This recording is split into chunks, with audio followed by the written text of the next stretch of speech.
Hello everyone, welcome back to the channel. So today I'm going to tell you how to record screen on iPhone 15, 15 Pro or 15 Pro Max. If you are using an iPhone and now you want to record your iPhone screen, so let's see how can you do it.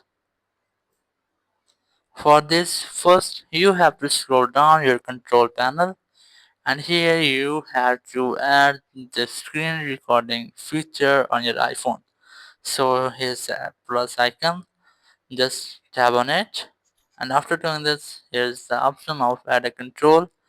Tap on it, and here you will easily get the screen recording option.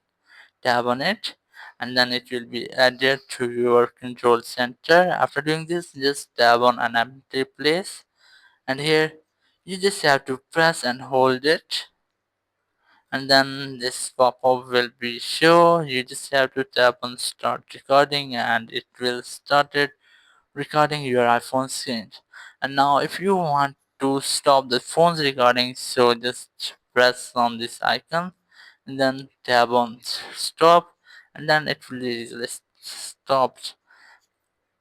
And now you can easily record your screen.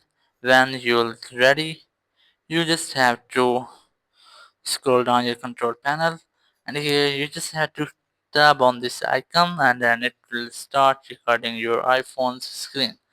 And after completing your recording, you just have to tap on this and then tap on this icon to stop or save your recordings. Thank you very much for watching the video. Until next video, bye bye.